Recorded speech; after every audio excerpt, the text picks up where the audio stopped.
warahmatullahi wabarakatuh. Perkenalkan, nama saya Depa Yusmita, NPM A1J022003, kelas 2A dari Prodi Pendidikan Non Formal, Fakultas Keguruan dan Ilmu Pendidikan, Universitas Bengkulu.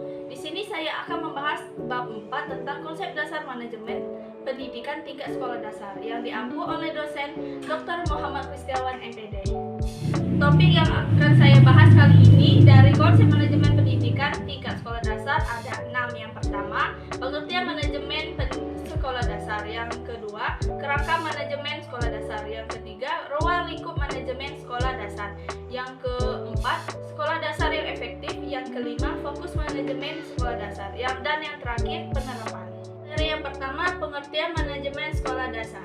Sekolah dasar adalah sebuah organisasi sosial yang mempunyai tujuan yang telah ditetapkan. Tujuan utama sekolah dasar memberikan pendidikan yang berkualitas kepada peserta didik di sekolah dasar.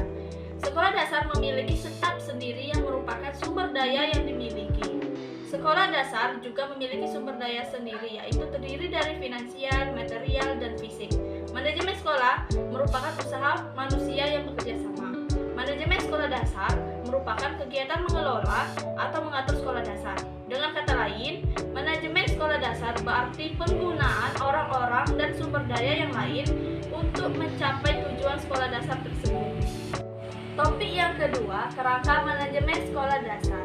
Kerangka manajemen sekolah dasar harus meliputi mengenai pernyataan eksplisit mengenai kewajiban dan tanggung jawab semua pegawai sehubungan dengan manajemen pendidikan, pembelajaran siswa dan kurikulum. Siswa merupakan pusat dari semua aktivitas sekolah dasar. Selain itu, sekolah dasar harus dikelola secara baik sehingga dapat memberikan manfaat bagi siswa. Manajemen sekolah dasar yang efektif memegang saham penting yang memungkinkan guru-guru memenuhi kebutuhan siswa-siswanya. Guru-guru memiliki hak untuk mengharapkan sekolah dasar dapat dikelola dengan baik sehingga dapat memberikan kondisi untuk pengajaran dan pembelajaran yang baik. Materi yang ketiga, ruang lingkup manajemen sekolah dasar. Manajemen sekolah dasar meliputi kegiatan-kegiatan sebagai berikut. Yang pertama, perencanaan semua kegiatan dan program sekolah dasar pada awalnya yaitu pengakuan, pekerjaan akademik, kegiatan kurikuler, ujian, promosi siswa ke kelas yang lebih tinggi, pertemuan, pegawai, asosiasi guru dan orang tua. Yang kedua, distribusi kegiatan akademik dan KO kurikuler di antara anggota pegawai sesuai dengan minat, kemampuan dan pengalaman.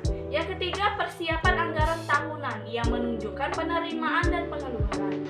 Yang keempat, persiapan jadwal kegiatan. Yang kelima, penyediaan pegawai. Yang keenam, penyediaan peralatan dan furnitur termasuk pembelian, pemeliharaan dan perbaikan. Yang ketujuh, penyediaan buku untuk perpustakaan sekolah, termasuk pembelian dan pemeliharaan. Yang kedelapan, organisasi kegiatan KO kurikuler. Yang kesembilan, pemeliharaan catatan. Yang ke-10, pengawasan kelas secara reguler. Yang ke-11, pengaturan ujian setiap bulan, setiap semester, dan setiap tahun. Dan yang terakhir, promosi siswa kelas yang lebih tinggi, koordinasi pekerjaan guru, dan lain-lain. Yang keempat, sekolah dasar yang efektif. Sekolah dasar yang efektif merupakan sekolah yang memenuhi kebutuhan yang diidentifikasi secara lokal dan sumber daya yang ada, menjamin bahwa siswanya datang secara teratur dan memiliki hasil tes yang baik. Sekolah dasar yang baik berbeda dengan sekolah dasar yang efektif. Sekolah dasar yang efektif berkembang secara efektif dengan cara memeriksa baik dimensi normatif maupun prosedural. Keadaan ini menunjukkan bahwa sekolah dasar yang efektif berkembang dengan sukses dalam segala arah. Sedangkan sekolah dasar yang baik berkembang dengan sukses menurut agenda yang telah disetujui. Efektivitas berhubungan dengan pencapaian yang tepat dan yang telah disetujui, di mana tujuan-tujuan ini ditentukan secara internal dan eksternal. Yang kelima, fokus manajemen sekolah dasar. Manajemen sekolah dasar merupakan proses di mana kepala sekolah selaku administrator bersama atau melalui orang lain berupaya mencapai tujuan institusional di sekolah dasar secara efisien.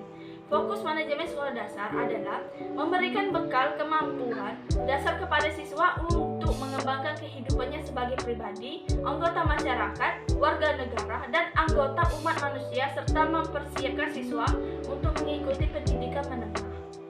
Yang terakhir yaitu penerapan. Untuk meningkatkan mutu pendidikan, lembaga pendidikan ada 5 yang harus diterapkan menurut Baharudin tahun 2010, yaitu yang pertama pengembangan dan perbaikan kurikulum berbasis kompetensi. Yang kedua, memperhatikan kondisi kebutuhan siswa dan masyarakat. Yang ketiga, sistem evaluasi yang ada hendaknya dirancang dengan berbasis keahlian peserta didik. Ini berarti sistem pendidikan yang dijalankan lebih menitik beratkan kepada pengukuran kemampuan peserta didik pada ranah psikomotor daripada hanya sekedar memiliki dan mengetahui pengetahuan dan keahlian yang diajarkan pendidik. Yang keempat, perbaikan sarana dan prasarana pendidikan, pengembangan dan ketersediaan bahan ajar. Dan yang terakhir, menambah intensitas pelaksanaan pelatihan atau training bagi pendidik dan tenaga kependidikan. Itulah yang dapat saya sampaikan. Apabila ada kesalahan kata, saya mohon maaf. Wabillahi